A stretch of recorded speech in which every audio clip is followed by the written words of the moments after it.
When does chasing clicks become selling your soul? He was a journalist in his late 40s, the kind who could turn a slow Tuesday into a traffic spike. In New York on a Tuesday, March 11th, he left the newsroom with a headline that moved faster than the facts and a pain he'd been ignoring for months. Colleagues said the dashboard looked like a slot machine hitting jackpots all afternoon. By early evening, the numbers were still climbing as the tightness spread across his chest. The day ended in a siren, not a celebration. Paramedics logged the call at 6:38 p.m. and reached the curb 4 minutes later. In the ambulance, the monitor painted a story that didn't care about page views. At the ER bay, the timestamp read 6:47 p.m., a hard line between before and after. He had a name, a title, a byline people recognized, but in that bright hallway he was just a body on a gurney while a nurse traced the timeline for the chart. No adjectives, no spin, only the steady math of heartbeats and minutes.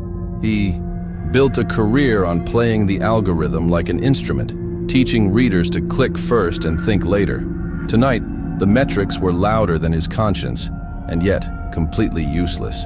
Because in a room where seconds matter, the only thing that counts is whether you come back. If every click you've ever made could speak your name right now, what would it say? And are you bold enough to drop your take and hit like so more people hear this? I hit publish. I knew the headline was bent just enough to explode. I told myself the truth would catch up tomorrow and that tonight I just needed the rush. The dashboard lit up like Christmas, and I felt that old tightness climb from the center of my chest to my jaw. I stood to grab water, telling myself to breathe, telling myself this was a panic spike, not something real. I remember thinking, not now, not tonight. The room tilted a few degrees and the hum of the newsroom faded like someone turned down a knob. I took 2 steps, maybe 3. The floor rose up. From here, my memories stutter. I felt heat in my face and then a sudden cool, like air found a window I couldn't see. People moved around me, voices clipped and urgent. Someone asked me what hurt, and I tried to answer, but the words wouldn't leave. In that small pocket of time, I thought about the lie I had just pushed out to hundreds of thousands, and how I had taught myself to stop feeling the cost. The pain pressed harder, and then there was a soft drop, like an elevator, easing past the lobby. The records say the call went out at 6:38 p.m. The ambulance reached the curb at 6:42. At 6:47, I was wheeled into the ER bay, and the first rhythm check showed trouble. At 6:50, there was no detectable pulse. For the next 9 minutes, the team did what teams do when they refuse to quit. That is the clinical part written in clean lines on a chart. Outside those lines, everything went wide and quiet. I remember a tunnel people talk about, but not like a light show or some dramatic movie scene. It felt more like stepping into a hall where all the sound I had been ignoring was waiting. I was still me, still thinking, still arguing with myself about headlines and harm. I kept trying to reach back for the life I recognized. I pictured my desk, the coffee ring on the right side, the sticky note that said, "Publish clean." The irony made me almost laugh, if laughing had been possible. A nurse kept saying my name. I could hear it, and also not hear it, like it came from the end of a long hallway. Someone said charging. Another said clear. I didn't see a flash. I didn't feel a shock. I just felt a pull, like a tide. In that pull, I reached for the lie again, the one I had rolled out knowing it would travel faster than any correction. I let myself admit it. I had sold a piece of my soul for a spike of traffic. The thought was simple and ugly, and it landed without drama. They wrote return of spontaneous circulation at 6:59. On paper, that detail looks neat, almost tidy. For me, it came as a sudden drop back into weight, the sense of a body I wasn't sure I wanted to wear again. I tried to open my eyes and couldn't. I tried to move a hand and nothing happened. I wasn't afraid yet. I was weirdly calm, as if the argument inside me had run out of fuel. I had chased the algorithm for years. I had mocked people who talked about conscience and eternity and the afterlife. I had told myself near-death experience stories were wishful thinking. Now I was the story I didn't believe in, and the next minute would decide if I kept my byline or lost it for good. If you were me at that exact second, would you defend the lie that built your career or admit what it cost? And will you say your answer in the comments and tap, like so more people join this conversation? I tried to open my eyes, and nothing happened. I tried to say I am here, and the sentence died before it reached my mouth. My tongue felt like a locked door. I could not lift a finger, and yet I was not afraid. The panic that used to own me during deadlines was gone. What settled in its place was a quiet I did not recognize, the kind you only meet when control has left the room. They later told me the team was waiting for a marker to turn. Third-person facts live in the chart, like mileposts on a road. Compressions continued. A dose went in. Someone called out a number, and someone else repeated it. The monitor held its line, and time kept counting whether anyone liked it or not. While they worked, I watched from a place that felt just to the side of the action. It was like standing behind glass at my own trial, able to see the notes, but not to touch the pen. Inside that stillness, a thought floated up with no effort. You cannot bargain now. You cannot rewrite the paragraph. You can only surrender. I waited for fear to punch through, but it never did. The quiet kept widening. I could not move or speak or open my eyes, and somehow that was the first honest moment I had owned in years. All the hustle, all the spin, all the clever ways to turn a half-truth into a headline, none of it mattered in a room where the only question was pulse or no pulse. A new rhythm check came. Someone said, "Continue." Another voice answered, "Ready."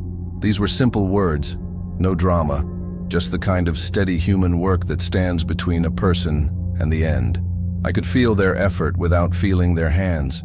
I could sense their focus without tracking any one face.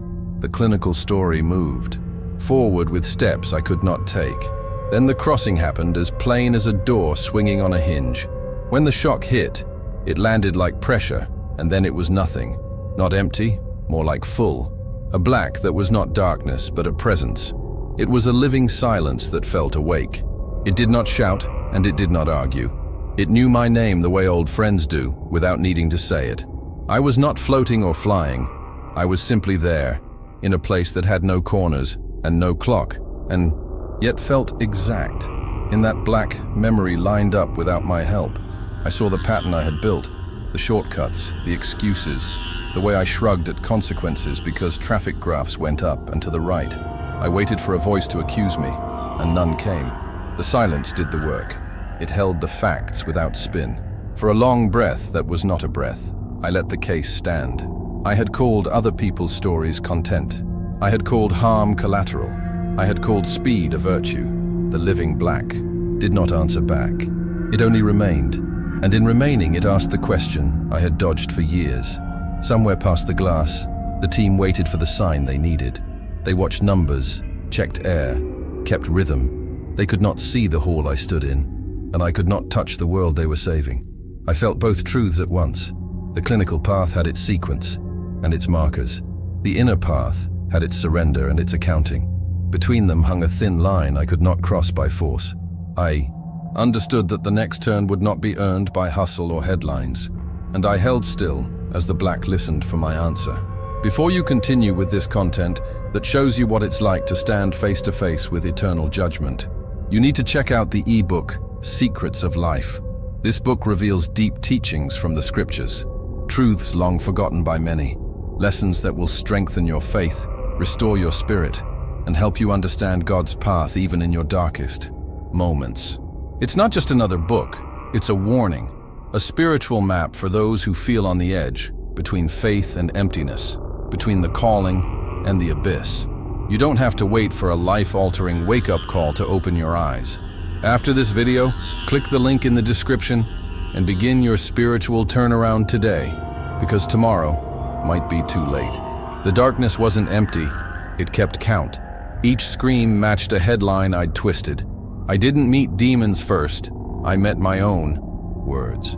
They arrived as titles I had sharpened for reach, and each one dragged a face behind it.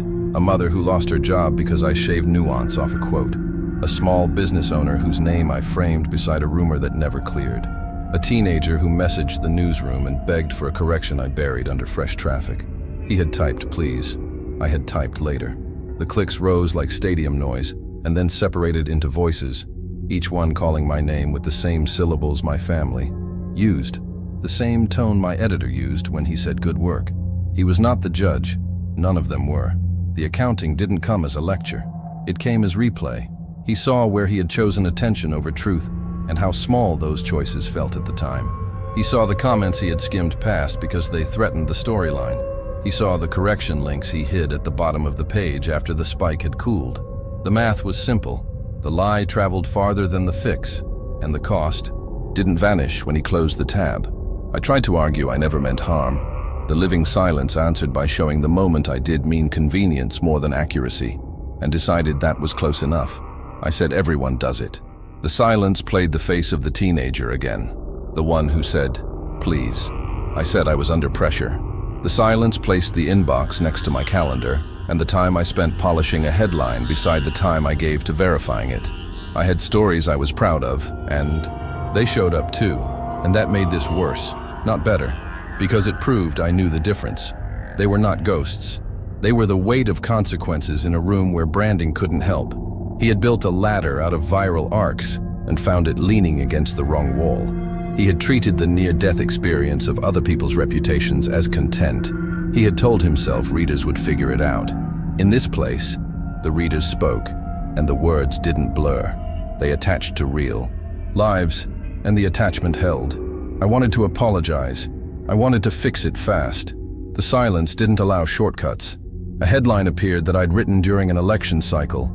A headline that nudged fear, because fear gets engagement. The scream that followed wasn't a horror sound. It was a human voice saying you knew that would spread. Then another. You knew people would forward it to family chats. Then another. You knew a correction would never catch them all. The chorus was not theatrical. It was steady and exact, and it used my own discipline against me. Dates, links, timestamps, proof. He understood he was in hell not because he saw flames, but because the truth had nowhere else to go. Hell was every evasion losing power at once. Hell was the echo that kept his name and would not let him rename himself. He had always thought judgment was a speech from above. Here the judgment was a mirror that refused to fog. I said I hurt people. The silence agreed by showing their eyes, and the permission I gave myself to look away. I said I can change. The silence did not nod. It waited. Somewhere far off, the clinical world held its own weight, counting seconds, scanning for a sign. Between those watches, I understood the next move would not come from spin or strategy. It would come from a question that had nothing to do with traffic and everything to do with truth, and I felt it drawing near. The question arrived without thunder, simple and clear. Do you want to go home? It did. Not sound like a threat or a test. It felt like a door held open. I waited for rules or bargaining chips, but all I had was yes or no. In the living black, faces I had seen in hell went quiet, as if the room itself were giving me space to answer. I thought about going back to the byline and the emails and the dashboard, and about staying where nothing could be spun. Home meant risk and work and people. Staying meant silence and an end to the mess I had made. Third-person facts kept their eye course in another room. The team watched numbers, ready for another check. A marker could still turn. On paper, this looked like medicine doing what medicine does. Inside, it felt like a vote on what my life was for. I searched for an anchor that wasn't fear. I did not want to say yes because I was scared of afterlife judgment, and I did not want to say no because pride hates starting over. I needed something cleaner. I saw my mother's eyes the night I told her truth mattered. We were in a small kitchen, and I was a young reporter with a cheap notebook and a big speech about integrity. She listened like it was a promise, not a slogan. Then I saw the sticky note on my desk that said, "Publish clean," the one I had turned into decor. I saw the teenager's message that said, "Please." Those three things lined up like a rope thrown across water. A promise, a reminder, a plea. That was the anchor. Do you want to go home? I wanted to say yes, and I wanted to hide. I wanted mercy without amends.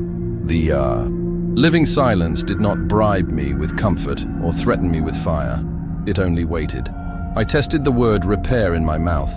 I pictured calling people I had hurt and saying their names first, not mine. I pictured a newsroom meeting where traffic was not the god, and I was not the priest.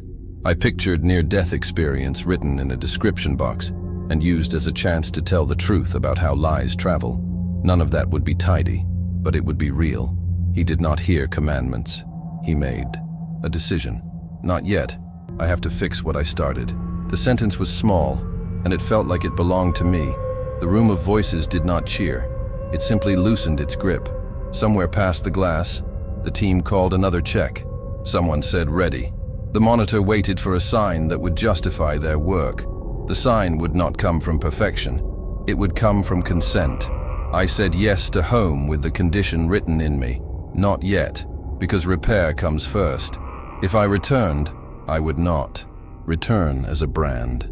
I would return as a man who owed people honesty. I asked the silence to hold me to that. It did not answer. It did not need to.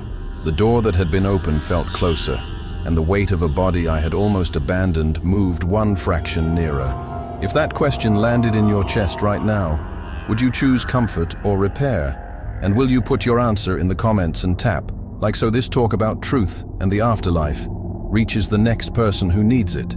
I came back, like a radio finding a station. One word, then another. I could not move yet, but the room was there and I knew it. A red digital clock to my left, a ceiling tile with a small crack above bed 3, a nurse with a blue sparrow on her wrist counting under her breath. I thought I was dreaming details until the weight of my body returned in pieces. Later they showed me the chart. No pulse from 6:50 to 6:59, a narrow bridge of 9 minutes with nothing on it. The timestamps matched the clock I had memorized while I was sure I had no eyes. In the days after, numbers turned in the right direction, and so did the tone of my thoughts. Third-person facts were boring and beautiful. Stable, improving, discharge planning. The newsroom sent messages that ranged from relief to jokes about me milking a near-death experience for clicks. I surprised them by asking for a meeting and handing over a list of corrections. I called the teenager first. I said his name before mine and told him the truth I had. Dodged. I called the mother and the business owner and the people who never got a fair headline. Some forgave, some did not. Both responses felt right. I started a series that did not chase trending fear. I went back to stories I had bent and reported them clean. I left traffic on the table. I apologized in public instead of burying fixes at the bottom of a page. When people asked what changed, I kept the answer simple. Since then, I choose truth where my hand cannot reach.